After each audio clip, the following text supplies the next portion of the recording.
Hi, this is Jeffrey Reddick, creator of Final Destination.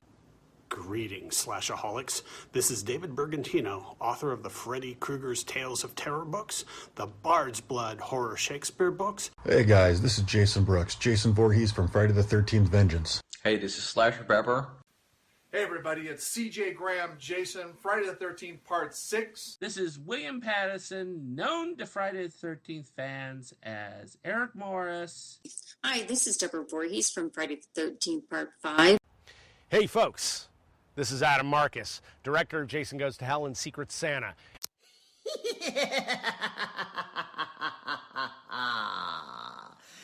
Hello, kiddies. This is John Kassir, the voice of the Crypt Keeper. Hi, this is Kane Hodder, better known as Jason from Friday the 13th, Victor Crowley from Hatchet. And you are listening. You're listening. And you're listening. And you're listening. Just want to make sure you guys know you're listening. You are listening. And you are listening.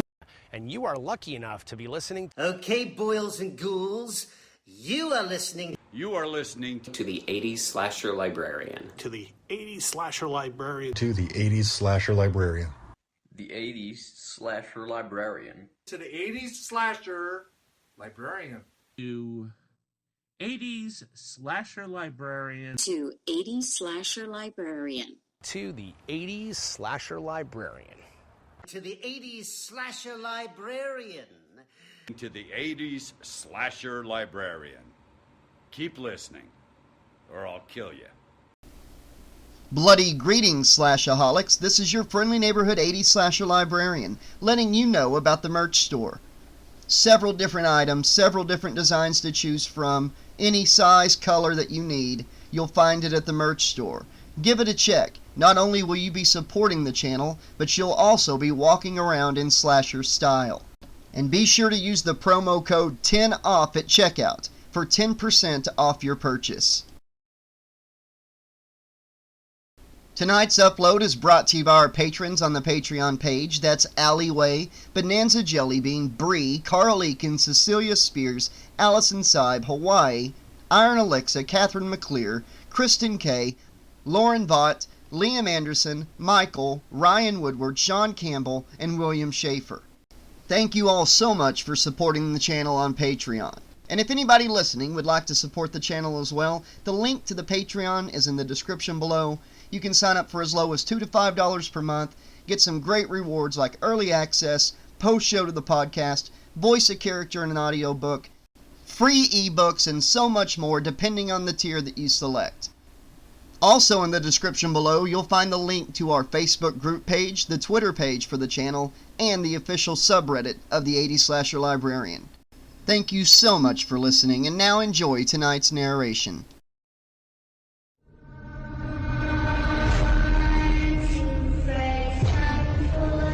Be seen in your dreams. When I want you in my arms, when I want you, and all your charms. Whenever I want you, all I have to do is dream, dream, dream, dream. When I feel blue in the night and I need you to hold me tight.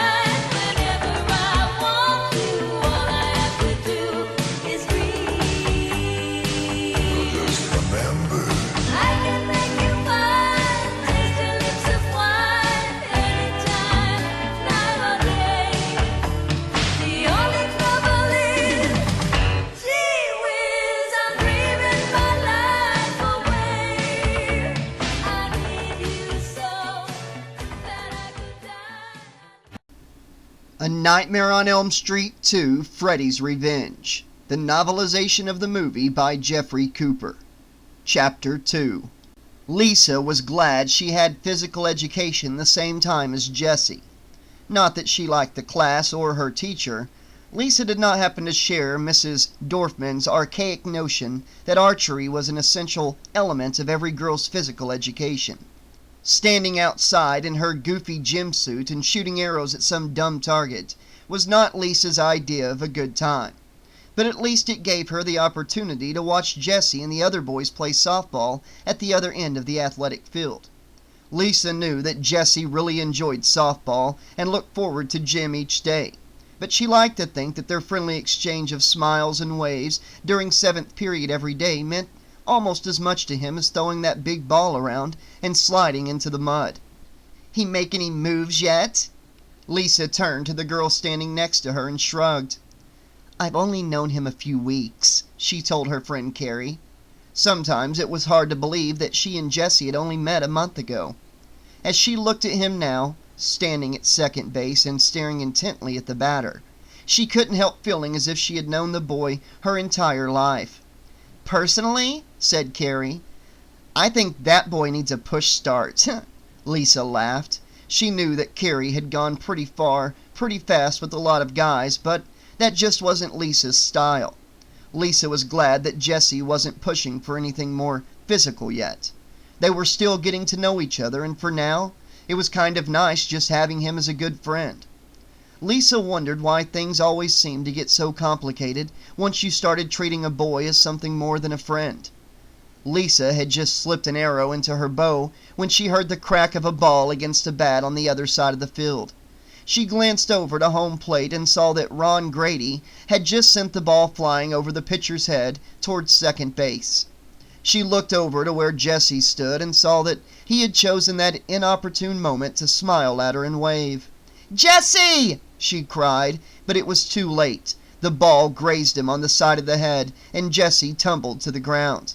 Immediately, Jesse's teammates were at his side and helping him to his feet. He waved them away more embarrassed than hurt, and glanced over at Lisa to see if she had witnessed his fall. The girl smiled at him and shrugged. "You okay?" asked Coach Schneider, jogging over from his umpire's position behind home plate. "I'm fine," said Jesse. Snyder was an ex-Marine and a real hard character. Jesse had decided from the very beginning to do everything he could to stay on Coach Schneider's good side. Assuming, of course, that Coach Schneider had a good side. "Well, pay attention next time," shouted the coach, jogging back across the diamond. Jesse resumed his position at second base and found himself looking into the sneering face of Ron Grady. "Maybe you ought to, try something a little more your speed, Walsh," said Grady, taking a few steps toward third base. "Like, I don't know, knitting." "Knit this, Grady." Jesse stuck out his tongue and gave Grady a particularly juicy Bronx cheer. Grady responded by grabbing his own crotch and making the appropriate obscene gesture. Jesse replied with an Italian salute, slapping one hand into the crook of his arm and throwing up his middle finger for good measure. Grady was about to return the compliment when his teammate slammed a line drive into left field. Grady broke for third but was greeted by the third baseman, who now held the ball in his mitt. Grady turned and headed back for second, just as the ball snapped into Jesse's outstretched glove. He turned again, running back and forth like a rat in a trap, as Jesse and the third baseman slowly moved in on their prey. In a desperate attempt to get past Jesse, Grady suddenly slid headfirst into second base. But his attempt proved futile. With a grin of triumph, Jesse swooped down and tagged the runner out. The sportsmanlike thing for Grady to have done at that point would have been to rise to his feet and trot quickly back to the bench.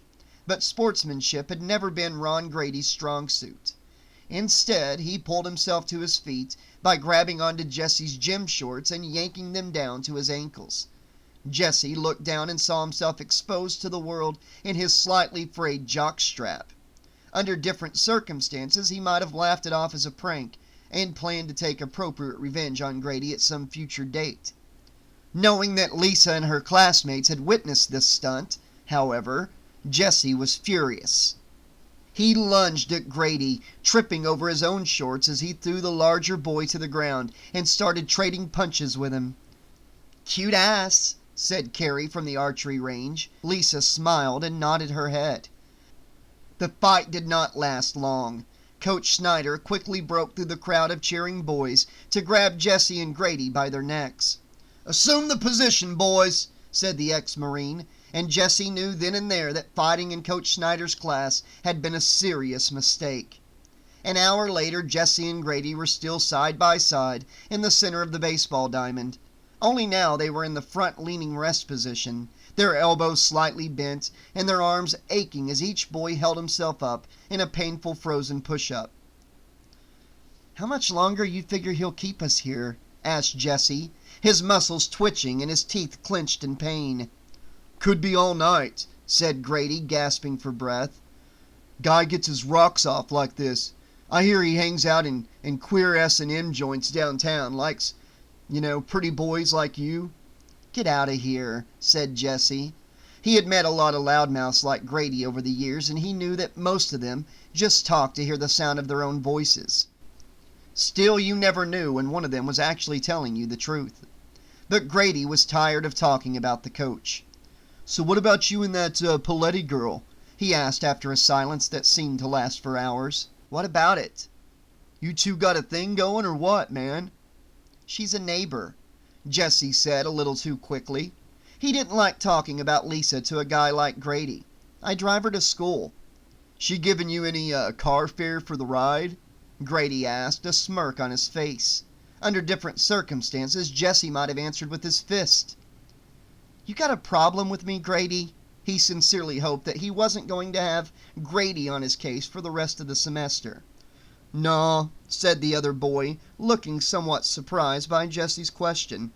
"Just killing time." Then the whistle blew and Coach Snyder appeared in his street clothes. "Okay, boys," he said, already crossing the field in the direction of the faculty parking lot. "Hit the showers." Both boys collapsed on the ground, their arms and shoulders screaming with relief. They lay there for a long time before getting up slowly, like two very arthritic old men.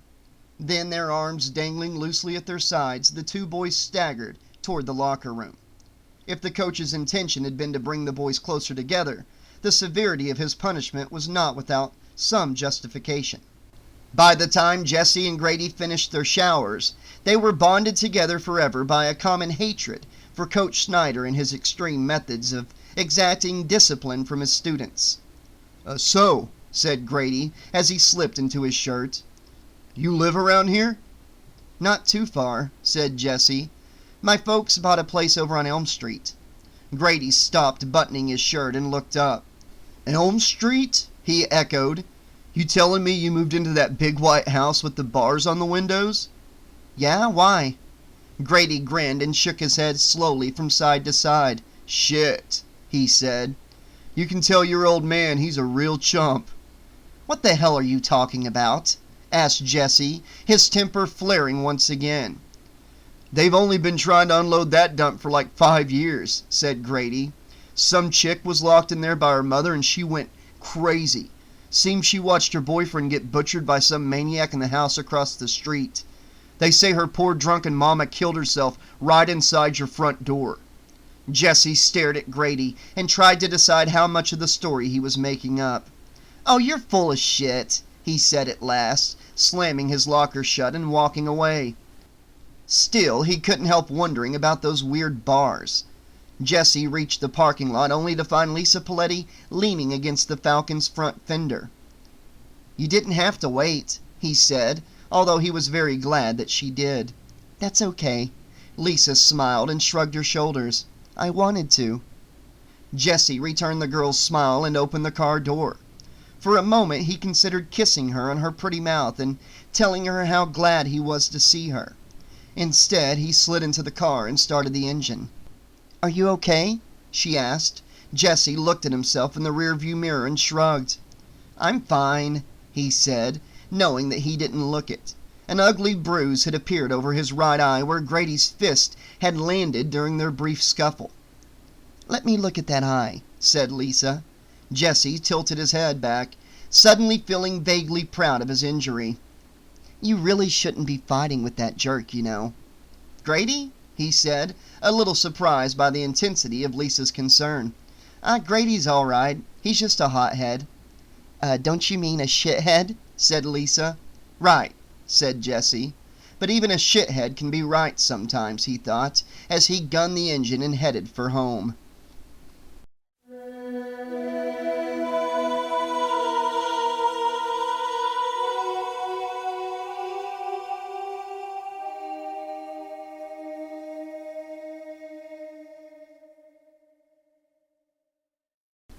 Chapter 3.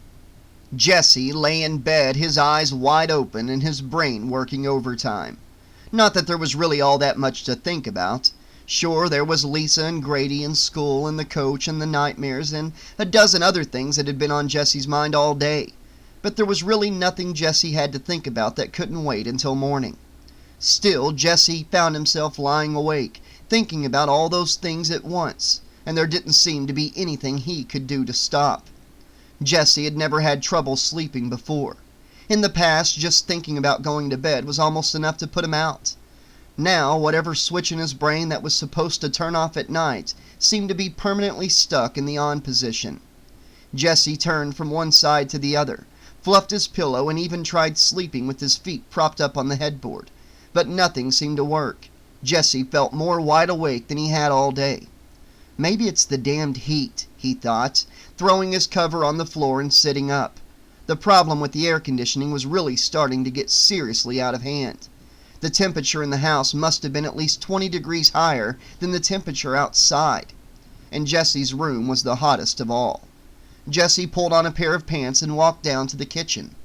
He remembered reading in a magazine about how milk had some kind of enzyme or something in it that helps you sleep. Jesse figured it was probably bullshit, like most of the stuff in those magazines, but he didn't see how it could hurt to try. Besides, he had to do something besides lie in bed and stare at that damn ceiling all night. It was dark in the kitchen, but Jesse wasn't quite ready to face the blinding glare of the overhead light. Guided by the moonlight that shone faintly through the window, he found his way to the refrigerator, the linoleum cold beneath his bare feet.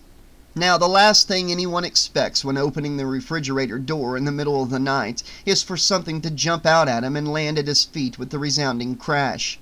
Which is why Jesse almost had heart failure when the bottle of apple juice flung itself out of the refrigerator and shattered on the kitchen floor. "Take it easy, Walsh," he told himself, quickly regaining his composure. He glanced out into the hall, hoping that the noise hadn't disturbed anyone upstairs.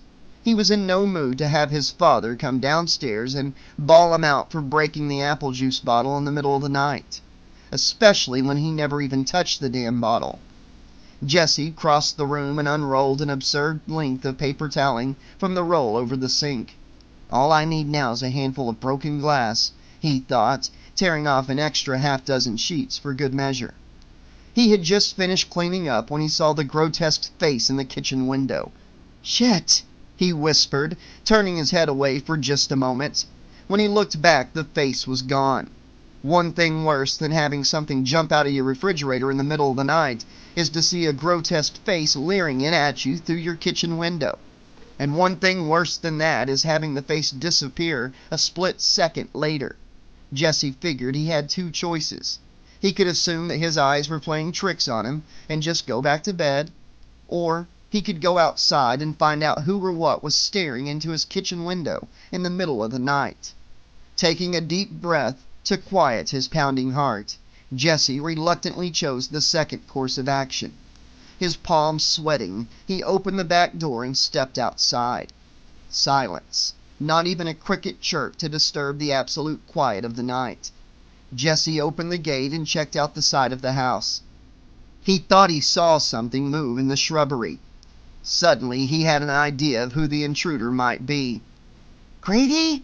he whispered loudly, taking one cautious step closer to the shrubbery. "It better be you, you son of a bitch!" Jesse was about to pounce on the bush when he heard the sound of ripping wood. Quickly, Jesse moved to the side of the house and saw the flickering orange light emanating from the cellar window. He got down on his hands and knees and peered inside. The man in the cellar was definitely not Ron Grady. Grady didn't wear a filthy red and green striped sweater and a battered fedora hat, and Grady would definitely not put his hand into a raging furnace. "Holy shit!" said Jesse, as the man pulled a bundle of rags out of the furnace and began to unwrap them. "Holy shit!" he said again, unable to think of anything more original to say under the circumstances. He raced back through the gate and into the house, heading directly for the cellar door. The door was wide open, the wooden frame around the lock splintered, as if by some crowbar. Jesse peeked inside, almost deafened by the roar of the furnace. Then he saw the intruder's eerie shadow on the cellar walls, and he knew for sure that this was a problem he didn't want to handle by himself. "Dad!" he screamed, slamming the cellar door closed and throwing all his weight against it. "Dad!" he screamed again. Something inside began pounding against the door, a force far stronger than Jesse, slowly inching it open. Jesse let go and bolted toward the foyer, but there was no escape. The man in the dirty sweater was blocking his way, an evil smile on his scarred face. "Daddy can't help you now," he croaked, flashing his steel blades in Jesse's face. Jesse turned to run, but the man with the finger knives had already grabbed him with a vice-like grip and lifted him several inches off the floor. "I've been waiting 5 years for you, Jesse," he said, his talons touching the boy's cheek, almost like the gentle fingers of a lover. "We've got special work to do, you and me. Things are really gonna heat up now." Jesse struggled to get free, but it was no use. He turned his face to the side, as disgusted by the madman's foul breath as he was terrified of his razor-sharp blades. "We'll do real good together, you and me," the man said, before suddenly hurling Jesse against the wall. He grinned, exposing a mouthful of crooked yellow teeth. "You got the body," he said, raising his left hand to the brim of his hat. "And I got the brains." He took off his hat, and Jesse saw that the top of his skull was completely gone. Beneath the hat was a bloody, pulsating mass of exposed brain matter. Jesse began to scream, and he was still screaming when his mother and father came running into the bedroom to wake him up. "Maybe we should call a doctor," said his mother, holding the boy in her arms as he sat up in bed, trembling and drenched in sweat. "I'm okay," said Jesse. He shook his head violently from side to side in a struggle to regain full consciousness. It was just a bad dream." "Just a bad dream," he repeated to himself, wanting desperately to believe it.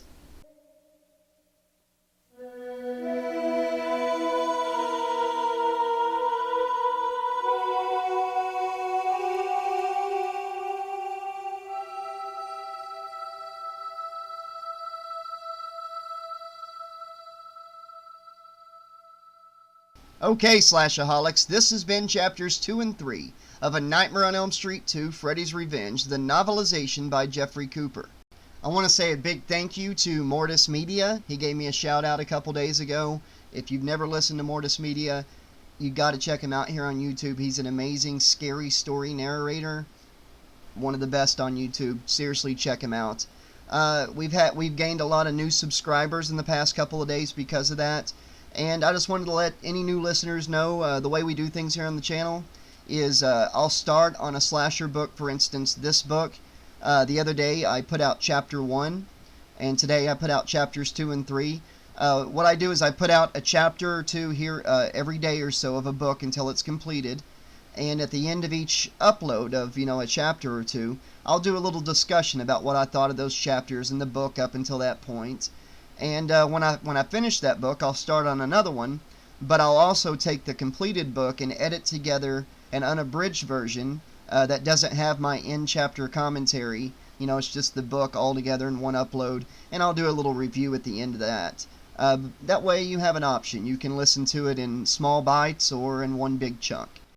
And I've got 45 completed audiobooks here on the channel that I've done both of those ways, so there's plenty of content that you can look back and check out. Just go to the YouTube channel page and you can check out the playlist section.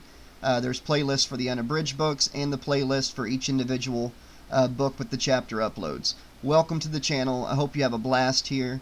I also put out little choose your own adventure books where I'll put out an upload here and there and let you guys vote on which path I take. And by the time we're done, we've taken every path possible in the book, and you can go at the beginning of the playlist and work your way through once it's complete.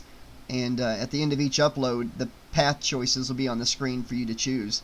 We've completed one. If you want to check it out, it's called Ghost Train. It's a lot of fun. We're in the middle of Space and Beyond, That's the second one we're doing here on the channel. But alright, yeah, welcome to the channel. Thanks for listening. Thanks for subscribing. And as far as tonight's chapters go, this is probably the strangest nightmare movie in the franchise. And it looks like the novelization is keeping it pretty close to home. A couple changes, like Lisa's last name is different. You know, I'm sure we'll notice a few little differences here and there. But I'm pretty sure this one is going to turn out to be pretty much just a, you know, carbon copy of the movie. But the thing I love about novelizations, even when they're the same as the movie, they're actually still a little bit better because you get insight into the character's mind, sometimes even Freddy's mind in these Freddy ones, that you don't get whenever you're watching the movie. So I'm still excited about this one. Chapters 2 and 3, you know, brought us story directly from the movie. I always enjoyed the scene of Freddy letting Jesse know, you know, we've got a lot of work to do, you and I. And the whole, you've got the body, and I've got the brains. Always love that line. So yeah, I'm excited to keep moving forward in this book, and I'll be back very soon with more of A Nightmare on Elm Street 2, Freddy's Revenge. Let me know what you think of the book so far, what you think of the movie itself. Always open for discussion. I know this movie is a love it or hate it type situation with fans. Hope you can still enjoy the novelization, even if the movie's not your favorite. Alright guys, until next time, this has been your friendly neighborhood 80s slasher librarian saying, thanks for listening, and Pleasant dreams!